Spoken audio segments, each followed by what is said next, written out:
अष्टावक्र गीता उपदेश संख्या 26। पुरुषों को सुख दुखादि द्वंद्व किसी खास काल या अवस्था में नहीं व्यापता है, किंतु सब अवस्थाओं में और सर्वकालों में द्वंद्व देहधारी को बराबर बने रहते हैं। सुख दुखादित किसी भी देहधारी से ये सुख दुख किसी काल में त्यागे नहीं जा सकते। इसलिए विवेकी पुरुष उन सुख दुखादि द्वंद्वों में भी इच्छा को त्याग कर शरीर को प्रारब्ध आश्रित छोड़ देते हैं। हे शिष्य, तर्क शास्त्र को और कर्म कांड में निष्ठा को त्याग करके केवल आत्मज्ञान में ही निष्ठा करनी चाहिए, क्योंकि तर्क शास्त्रादि सब बुद्धि को भ्रमित करने वाले हैं। गौतम आदि के जो मत हैं वे वेद और युक्ति प्रमाण से विरुद्ध हैं, केवल भ्रम जाल में डालने वाले हैं। गौतम आदि के मत पर चलने वाले नैयायिक ईश्वर आत्मा और जीव आत्मा दोनों को जड़ मानते हैं और ज्ञान इच्छा आदि को आत्मा का गुण मानते हैं। फिर ईश्वरात्मा के गुणों को नित्य मानते हैं, जीवात्मा के गुणों को अनित्य मानते हैं और सारे जीवात्मा को व्यापक मानते हैं। आत्मा के संयोग को ज्ञान के प्रति कारण मानते हैं, परमाणुओं से जगत की उत्पत्ति मानते हैं, फिर परमाणुओं को निरवय मानते हैं। प्रथम तो जीवात्मा और ईश्वरात्मा जड़ नहीं हो सकते, क्योंकि सत्यम ज्ञान अनंतम ब्रह्म, आत्मा सत्य रूप, ज्ञान स्वरूप और आनंद रूप है। इस श्रुति के साथ विरोध आता है।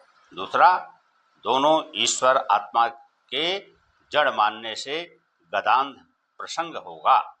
यदि यह मान लिया जाए कि कर्म जड़ है, आत्मा जड़ है, ईश्वरात्मा भी जड़ है, तो फिर भोक्ता, कर्ता और फल प्रदाता कोई भी नहीं होगा, क्योंकि जड़ में भोक्तृत्व कर्तृत्व आदि शक्ति बनती नहीं और जड़ के गुण ज्ञान और चेतना बन नहीं सकते, क्योंकि गुण गुड़ी का भेद नहीं होता।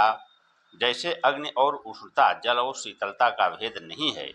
यदि अग्नि से उष्णता और प्रकाश निकाल दिया जाए तो अग्नि में कोई वस्तु बाकी नहीं रहती है और दोनों जड़ भी हैं। जैसे अग्नि के स्वरूप उष्ण और प्रकाश हैं, वैसे ज्ञान और चेतना भी दोनों आत्मा के स्वरूप उष्ण और प्रकाश हैं। वैसे ज्ञान और प्रकाश हैं, दोनों आत्मा के स्वरूप ही हैं, आत्मा के धर्म नहीं हैं, क्योंकि गुड़ी भाव आत्मा में कहीं भी नहीं लिखा है और चेतनता जड़ का धर्म है, इसमें कोई भी दृष्टांत नहीं मिलता है। इसलिए नैयायिक का कथन असंगत है। यदि ईश्वर के इच्छादि गुणों को नित्य माना जाए तो ईश्वर की इच्छा अनुसार जगत की उत्पत्ति अथवा प्रलय सर्वदा हुआ करेगी, अर्थात दोनों में से एक ही होगा, दोनों नहीं होंगे।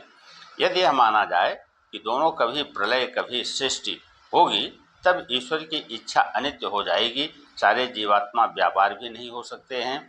यदि ऐसा माने तो एक के शरीर में जगत भर के जीवात्मा बैठे हैं और सब जीवात्माओं के साथ उसके मन के संयोग बने रहने से उसको सर्वज्ञता नहीं होनी चाहिए, सर्वज्ञता होनी चाहिए। इस कारण सबको सर्वज्ञता होनी चाहिए, वह तो होती नहीं है। इसी से सिद्ध होता है कि जीवात्माओं को व्यापक मानना युक्त प्रमाण के विरुद्ध है और परमाणुओं से जड़ जगत की उत्पत्ति भी नहीं बनती है, क्योंकि निरवयव परमाणुओं का परस्पर संयोग बनता नहीं है, सावयव पदार्थों का ही परस्पर संयोग बनता है। युक्त प्रमाणों से विरुद्ध होने के कारण नैयायिकों का मत विवेकी को त्यागने योग्य है। इसी तरह कर्मनिष्ठा वाले कर्मियों के मत में भी विवेकी को श्रद्धा न करनी चाहिए, क्योंकि उनके मत में भी नाना प्रकार के झगड़े लगे हैं। कोई कर्मी होम को ही मुख्य मानते हैं, कोई मंत्रों के जपादि को ही प्रधान मानते हैं, कोई कृच्छ चांद्रायणादि व्रतों को करने को ही धर्म मानते हैं, कोई यज्ञों में पशुओं की हिंसा को ही धर्म मानते हैं, कोई मूर्त पूजा को, कोई तीर्थाटन को धर्म मानते हैं।